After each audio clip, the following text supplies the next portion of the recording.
Hello, c'est HR, votre chroniqueur. Aujourd'hui, je vais vous parler du dernier film avec Sylvester Stallone, qui a pour titre Alarm.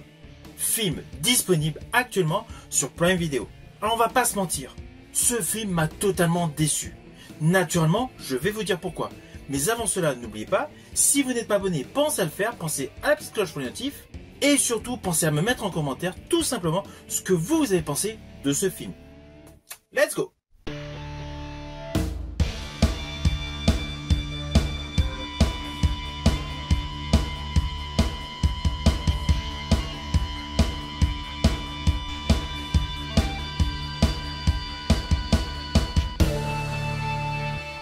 Alors sur le fond, ce film est un action movie.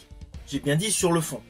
Réalisé par Michael Polish, qui avait réalisé un nanar avec Mel Gibson, Force of Nature. Oui, je dis nanar, car in fine ce film Force of Nature, porté par Mel Gibson, était un film avec un micro-budget, avec une histoire qui tournait en rond. Mais bon, je me suis dit, au moment où Mel Gibson avait tourné ce film avec Michael Polish, Mel Gibson était dans le creux de la vague.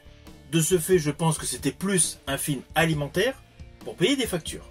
De ce fait, j'ai apporté tout mon crédit à ce nouveau film réalisé par Michael Polish, qui dure à peu près 95 minutes, avec notamment en figure de proue un tandem de choc, Sylvester Stallone et Scott Eastwood.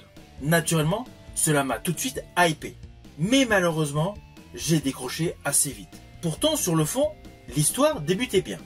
D'ailleurs, voici le pitch.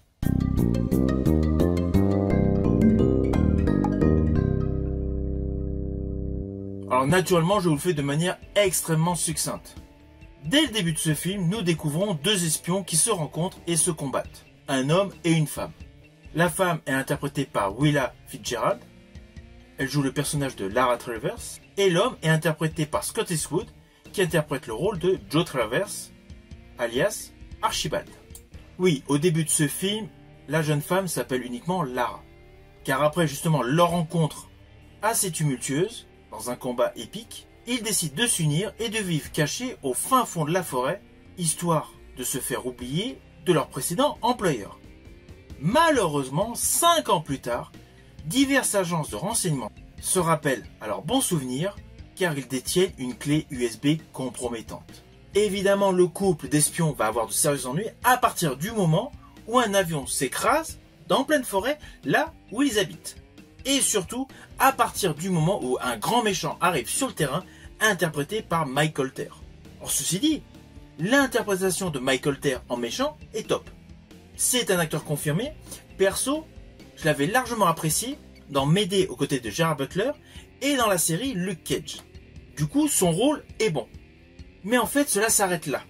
Car je ne sais pas pourquoi le personnage interprété par Scott Eastwood, le fils du grand Clint Eastwood, a déjà eu pas mal de rôles intéressants, que ce soit dans la saga des Fast and Furious ou dans Overdrive, des prestations où il montrait un réel talent d'acteur.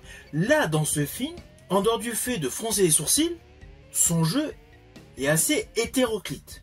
À cela s'ajoute la prestation de Sylvester Stallone. La prestation de cet acteur mythique d'Hollywood, elle est flinguée. On va pas se mentir. Déjà, il arrive dans l'histoire, histoire de rajouter un nom générique, car in fine sur 1h30, vous allez voir Stallone 20 minutes, c'est vraiment un complément de casting, et son personnage est très lourdingue, on va pas se mentir.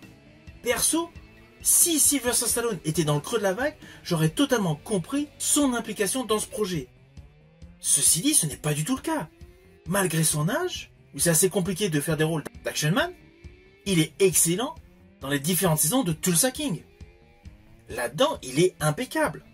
Là, dans ce film, on pense qu'il a simplement voulu faire plaisir à des potes pour jouer dedans. Son temps de présence est minime, son jeu d'acteur est quasi nul, à part tirer avec une mitraillette qui se recharge automatiquement et d'allumer 2-3 cigares par-ci et par-là, son jeu de scène est flingué. Je rajouterai même, alors ne vous inquiétez pas, je ne vais pas vous spoiler, il y a une séquence vers la fin du film où les trois principaux personnages, c'est-à-dire Sylvester Stallone, Scott Eastwood et Willa Fitzgerald, sont au bord de l'eau, proches d'une rambarde. On s'aperçoit immédiatement que Sylvester Stallone a du mal à se baisser, tout bêtement, et du coup, il s'appuie sur cette rambarde. Cette séquence est chaotique. On va pas se mentir, elle est totalement chaotique. Et d'ailleurs, dans le film, il y a un paquet de séquences qui sont chaotiques. Les fondus d'image ne collent pas, les CGI pour le sang, c'est totalement honteux, et surtout les effets de tir, mais alors là c'est du grand n'importe quoi. Il y en a qui sont réussis, mais majoritairement dans ce film, ils sont ratés. Et toutes les incohérences scénaristiques, c'est impressionnant. De ce fait, je ne comprends absolument pas pourquoi l'acteur Sylvester Stallone a joué dans ce film. Franchement, n'espérez pas voir ce film pour voir Stallone. Pourtant, je fais partie des aficionados de la filmographie de Sylvester Stallone. Alors oui, je reconnais, tous les films que j'aime avec Stallone ne sont pas forcément du plus haut niveau en termes d'écriture scénaristique. Mais au moins il y avait un objectif, un but, un divertissement et du popcorn. Que ce soit dans les polars Get Carter, Les Faucons de la Nuit, Cobra, Tango et Cash, L'Expert, il y avait un côté divertissant, un côté logique, un côté spectaculaire. Là dans ce film, il n'y a rien de spectaculaire. La mise en scène est très moyenne. Une fois qu'on a regardé ce film, on a réellement l'impression qu'il s'agit d'un série B. Un film avec un tout petit budget qui a été monté en une semaine. C'est vraiment l'impression visuelle. Pourtant, nous avons Sylvester Stallone, Scott Eastwood, Mike Colter et Willa Fitzgerald. Alors d'ailleurs, dans le fond, le vrai premier rôle de ce film est Willa Fitzgerald. Je préciserai même que les meilleurs moments de ce film sont avec elle. Et au moins elle croit à son rôle. Cela se voit sur son faciès. Mais en dehors de la performance de cette actrice, le film est naze. Alors c'est vraiment dommage. Surtout que la bande-annonce, on va pas se mentir, elle était totalement alléchante. Je me suis dit, c'est bon, on va retrouver un bon film à l'ancienne, avec un effet nostalgique des années 80-90, avec Stallone. Eh bien non, c'est pas le cas. Stallone a un rôle extrêmement médiocre, un rôle extrêmement court, et toute la mise en scène de ce film est digne, malheureusement, de certains films cheap interprétés récemment par Bruce Willis. On est vraiment dans la même configuration. Au vu de ce film, on se dit, ça y est, Bruce Willis n'est plus là, du coup c'est Stallone qui va faire le job pour ces films modestes. Et c'est pas normal. Surtout que Stallone n'est pas du tout au creux de la vague. C'est un gars qui a toujours son public. Et son talent est là, via, récemment, la série Tulsa King. Et honnêtement, on va pas se mentir, je fais partie de ceux qui sont impatients de le retrouver dans la suite de Cliffhanger, prochainement sur les écrans. C'est pour cela que ce film, disponible sur Prime Video, je ne comprends absolument pas l'intérêt de son existence. C'est vraiment un film décevant, avec un casting 4 étoiles. Le truc totalement impossible.